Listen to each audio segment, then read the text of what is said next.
ವೇದಿಕೆ ಮೇಲೆ ಕೂತಿರೋ ಎಲ್ಲ ಗಣ್ಯರಿಗೂ ನನ್ನ ಧನ್ಯವಾದಗಳು. ನಮ್ಮ ಚಿಕ್ಕಪ್ಪ ಹೇಳಿದ್ರು ನೀವು ಇನಾಗ್ರೇಷನ್ ಸ್ಪೀಚ್ ಮಾಡಬೇಕು. ನಾನು ಯೋಚನೆ ಮಾಡ್ಕೊಂಡು ಮತ್ತೆ ಏನು ಮಾತಾಡಿ ನಾನು ಇವತ್ತು ನಿಮ್ಮೆಲ್ಲರೂ ನೋಡಿ ಅಂತ. ನಿಮ್ಮೆಲ್ಲರಿಗೂ ನನ್ನ ಗುರ್ತಿದ್ಯಾ?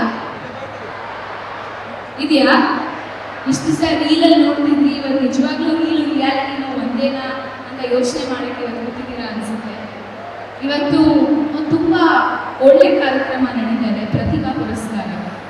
ಏಕೆ ನಾವು ಈ ಪ್ರತಿಭಾ ಪುರಸ್ಕಾರ ಮಾಡ್ತೀರಾ ಅಂತ ನಾನು ಚಿಕ್ಕಪ್ಪನ ಕೇಳಿದಾಗ, ಒಂದು ಪ್ರತಿಭೆಯನ್ನು ಗುರುತಿಸೋದು ಮಾತ್ರ ಅಲ್ಲ, ಅವ್ರಿಗೊಂದು ಆತ್ಮವಿಶ್ವಾಸ ತುಂಬಿಸೋಕ್ಕೋಸ್ಕರ ನಾನು ಈ ಕಾರ್ಯಕ್ರಮ ಮಾಡ್ತೀನಿ ಅಂತ ನಾನು ಕೇಳ್ಕೊಂಡ್ಬಂದರು. ಸೊ ಇವತ್ತು ಈ ಕಾರ್ಯಕ್ರಮದಲ್ಲಿ ಬರೀ ನಿಮ್ಮ ಪ್ರತಿಭೆನ ಗುರುತಿಸೋಕ್ಕೆ, ನಿಮ್ಗೊಂದು ಸರ್ಟಿಫಿಕೇಟ್ ಕೊಡೋಕ್ಕೆ, ನಿಮ್ಮ ಮಾರ್ಕ್ಸ್ನ ಒಂದು ಕೇಳೋಕ್ಕೆ ನಾವು ಇವತ್ತು ಈ ಕಾರ್ಯಕ್ರಮ ಮಾಡ್ತಾ ಇಲ್ಲ. ನಿಮಗೂ ಒಂದು ಆತ್ಮವಿಶ್ವಾಸ ತುಂಬಕ್ಕೆ, ನೀವು ಈ ವಯಸ್ಸಲ್ಲಿ ಇಂಥ ಒಳ್ಳೆ ಸ್ಟೇಜ್ನ ಹತ್ತೀರಾ, ಆ ಹತ್ತಿ ಒಬ್ಬರು ಗಣ್ಯಾಗಿರೋದ್ರಿಂದ ನೀವು ಒಂದು ಪ್ರಶಸ್ತಿನ ತಗೋತೀರ, ಅದು ಇವತ್ತಿನ ನಿಮ್ಮ ಜೀವನದ ಇಂಪಾರ್ಟೆಂಟ್ ಡೇಟ್.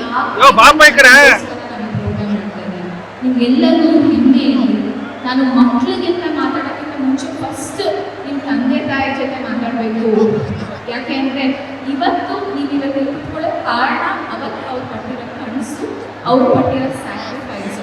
ಸೊ ಇವತ್ತು ನಿಮ್ಗೆ ಎಷ್ಟು ಪ್ರತಿಭೆ ಇದೆಯೋ ಇವತ್ತು ನಿಮ್ಮ ಅಮ್ಮ ಅಮ್ಮನಿಗೂ ಅಷ್ಟೇ ಇವತ್ತು ಆ ಕಂಗ್ರ್ಯಾಚುಲೇಷನ್ಸ್ ಹೋಗಬೇಕು. ಅವ್ರಿಗೊಂದು ದೊಡ್ಡ ಚಪ್ಪಾಳಿ ಕಟ್ಟಬೇಕು. ಫಸ್ಟು ಅವರು ನಿಮ್ಮ ಕೃತಜ್ಞತೆ ಹೇಳಬೇಕು ಅಂತ ನಾನು ಹೇಳಕ್ಕೆ ಇಷ್ಟಪಡ್ತೀನಿ. ಯಾಕೆಂದರೆ ನನಗಿವತ್ತು ಈ ಸ್ಟೇಜ್ ಸಿಕ್ಕಿದೆ, ನೀವೊಂದು ಇಷ್ಟೊಂದು ಜನರ ಮುಂದೆ ಮಾತಾಡ್ತಾ ಇದ್ದೀನಿ ಮೈಕಲ್ಲಿ ಅಂತಂದರೆ ನನ್ನ ತಂದೆ ತಾಯಿ ಅವತ್ತು ನಾನು ಕೊಟ್ಟಿರೋ ವಿದ್ಯೆಯಿಂದ ನಾನು ಇವತ್ತು ನಿಂತಿದ್ದೀನಿ. ಸೊ ನಾನು ಇವತ್ತು ಮಾತಾಡಬೇಕು ಅಂದರೆ ಫಸ್ಟ್ ಅವ್ರಿಗೆ ನಾನು ಕೃತಜ್ಞತೆ ಕಳಿಸಿ ಆಮೇಲೆ ನಾನು ಮುಂದಕ್ಕೆ ಹೋಗಬೇಕು ಅಂತ ನಾನು ಯಾವಾಗಲೂ ಇಷ್ಟಪಡ್ತೀನಿ. ಯಾಕೆ ಅಂದರೆ ಅವರು ಅವತ್ತು ಕಷ್ಟಪಟ್ಟು ಹೊಲಕ್ಕೆ ಹೋಗಿ ನಿಮ್ಮ ಸ್ಕೂಲ್ಗೆ ಸೇರಿಸಲಿಲ್ಲ ಅಂದರೆ ನೀವು ಇವತ್ತು 60-70% ನಿಮಗೆ ಆಗ್ತಿರಲಿಲ್ಲ.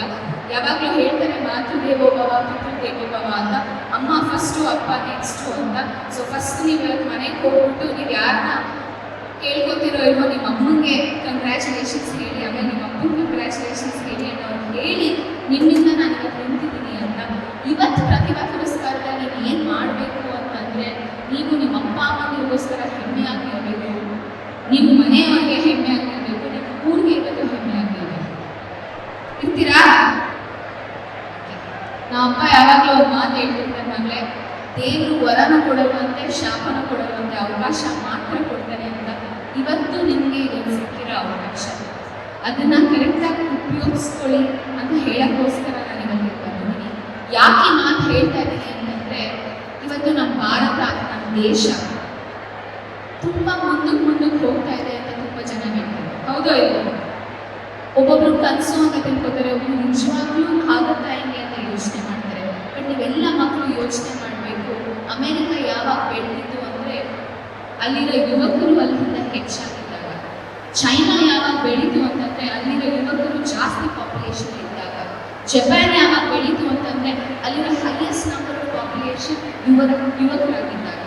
ಇವತ್ತು ದೇಶಾದ್ಯಂತ ಜಗತ್ತಾದ್ಯಂತ ಯಾರಾದರೂ ಯೂತ್ ಪಾಪ್ಯುಲೇಷನ್ ಜಾಸ್ತಿ ಇದ್ದಾರೆ ಅಂತಂದರೆ ಅದು ನಮ್ಮ ಇಂಡಿಯಾ, ನಮ್ಮ ಭಾರತ ಅಂತ ನೀವು ಮರಿಬಾರ್ದು. ಆ್ಯಂಡ್ ಯಾರು ಅದನ್ನು ಉದ್ಧಾರ ಮಾಡ್ತಾರೆ ಅಂದರೆ ನೀವು ಯುವಕರು ಅಂತ ನೀವು ಮರಿಬಾರ್ದು.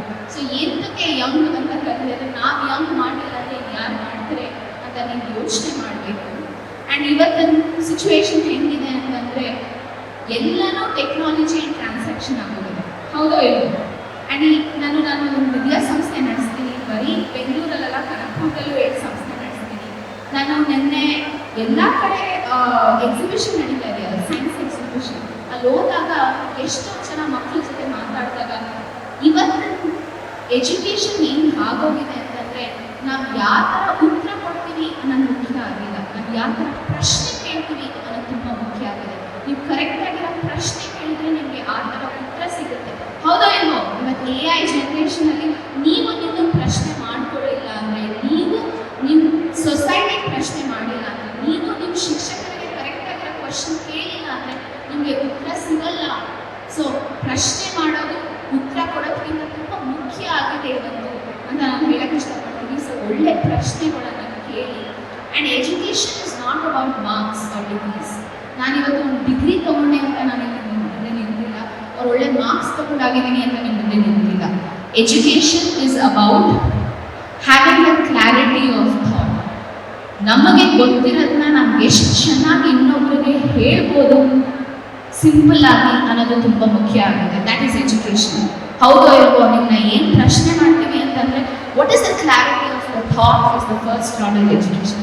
ಸೆಕೆಂಡ್ ಎಜುಕೇಷನ್ ಏನು ಅಂದರೆ ನಮಗೊಂದು ಕಾನ್ಫಿಡೆನ್ಸ್ ಇರಬೇಕು. Confidence to voice out our feelings.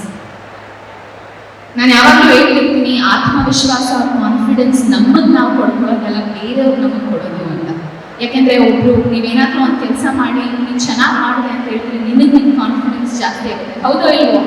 ನಾವಾಗೆ ನಮ್ಮ ಒಂದು ವಿರಲ್ ಮುಂದೆ ನಿಂತ್ಕೊಂಡು ನಾವು ಈಗ ಕಾನ್ಫಿಡೆಂಟ್ ಆಗಿದ್ದೀವಿ ಅಂತ ಹೇಳೋದಕ್ಕಿಂತ ನಾಳೆ ದಿವಸ ಒಬ್ಬರು ನಮ್ಮನ್ನ ಬೆನ್ನು ತಟ್ಬಿಟ್ಟು ನೀವು ಇದನ್ನು ಒಳ್ಳೆ ಕೆಲಸ ಮಾಡಿದ್ದೀರಾ ಅಂತಂದರೆ ನಮಗೆ ಆ ಕಾನ್ಫಿಡೆನ್ಸ್ ಹೆಚ್ಚಾಗಿ ಹೋಗುತ್ತೆ. ಸೊ ಒಂದು ಎಜುಕೇಟ್ ಆಗಿದ್ದೀವಿ ಅಂತಂದರೆ ನಮ್ಗೆ ಗೊತ್ತಿರೋದು ಒಳ್ಳೇದಾಗಿದೆ, ನಾವು ಇನ್ನೊಬ್ರಿಗೆ ಹೇಳ್ಬೋದು. ಅದಕ್ಕೆ ಅದರಿಂದ ಎಜುಕೇಷನ್ ಅಂತ ಹೇಳೋಕ್ಕೆ ಇಷ್ಟಪಡ್ತೀನಿ. ಆ್ಯಂಡ್ ಕೊನೆಯದಾಗಿ ಏನು ಮುಖ್ಯ ಅಂದರೆ ನಮಗೆ ಕರೇಜ್ ಇರಬೇಕು, ಒಂದು ಧೈರ್ಯ ಅನ್ನೋದಿರಬೇಕು. ಏನಾದರೂ ಒಂದು ಫೇಸ್ ಮಾಡಿ ಯಾರು ಏನು ಹೇಳ್ಕೊತಾರೋ ಹೇಳ್ಕೊಪ್ಪ, ನಾವು ಅದನ್ನು ಮುಂದಕ್ಕೆ ಹೇಳ್ಬೋದು ಅಂತ ಹೇಳೋಕ್ಕೆ ಇಷ್ಟ ಆಗ್ಬೋದು. ಸೊ ನೀವು ಎಲ್ಲ ವಿದ್ಯಾರ್ಥಿಗಳು ಇವತ್ತು ಯೋಚನೆ ಮಾಡಬಾರ್ದು, ಅಯ್ಯೋ ನಾವು ಬೆಂಗಳೂರಲ್ಲಿಲ್ಲ, ಅಯ್ಯೋ ನಾವು ಒಂದು ಸಿಟಿಲಿಲ್ಲ, ನಾವು ಕನಕಪುರದಲ್ಲಿದ್ದೀವಿ ಅಂತ.